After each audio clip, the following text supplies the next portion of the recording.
I think particularly after the start we had, I still don't think we can set ourselves any targets, because, you know, at the start of the season we amassed a squad that we thought was good enough to challenge for major honours, for trophies, for the top four, and then we suffered the most horrendous spate of injuries that any club's probably had in the Premier League since it opened. And even now we've had Marwan Fellaini ruled out for 6 months, and they're not just injuries that take 3 or 4 weeks. That you're talking career-threatening major injuries that last 6-7 months, and it's only now that we're beginning to get the players back.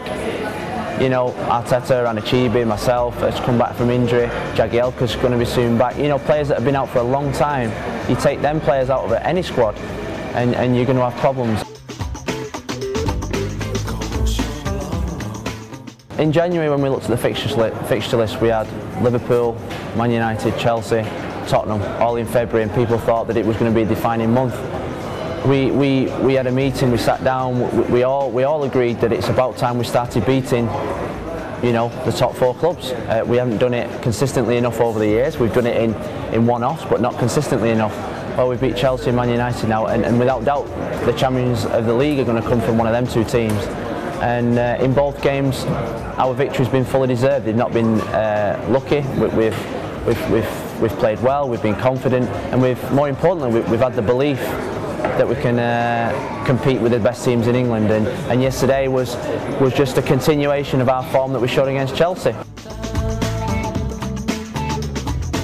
I don't think anyone in football has ever thought that America was going to be a pushover for the England national team in the World Cup, because there's a lot of Americans playing in England now. They've got some talented players. We've got 2 at our place at the moment, Tim Howard and Landon Donovan, and if they are the benchmark for the quality in America, then they've got a good team. Tim's been consistently one of the best keepers in the Premiership, and Landon for the last 2 months has touched the Premiership like a duck to water. You'd think coming from the MLS it'd take him time to settle in, but he's been fantastic. And you know, in the last 2 games, when probably been his biggest test, playing up against top quality fullbacks, he's been outstanding for us.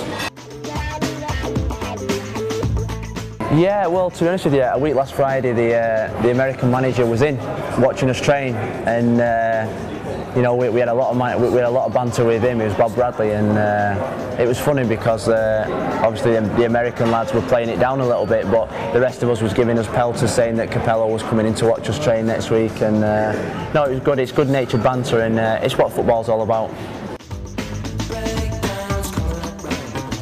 Yeah, I think so. I think Man United are expected to win any game that they play in, and they'll be favourites to win that game. Aston Villa know that they're playing against the best team in England, and they're the defending champions. They won it last year against Spurs. So people say that they don't take the Carling Cup seriously at Man United. Well, they keep getting to the finals and they keep picking up the trophy. So I think it's going to be a fantastic game. I think Villa, everybody knows Villa are an impressive team this year. Martin O'Neill's done a fantastic job there, and it should be a great occasion. Well, Brian Robson was my hero, so he was the one that I wanted to be at. The school I went to was a time when United weren't winning that many things, and everyone was a Liverpool fan at the time. Everybody loved the Liverpool players, and I was the one that I had to fight the cause for Brian Robson, because he was the one at the time that was, if he played for Man United, he was the only hope for me that United was going to win. So he was the real hero when I was growing up, and I've managed to meet him and play with him, and he's everything that I expected and more. It's quite embarrassing, actually. I think my little 6-year-old can do more kick-ups than me. It's not something that I see kids nowadays practicing kick-ups, and it's something that I've never done in my career. Practice kick-ups. It's, you know, I can do probably 50 or 60, then I get bored, because it's just not something that interests me doing kick-ups. It's for the right wingers, the centre forwards, the left wingers to do, not some big donkey fullback like myself.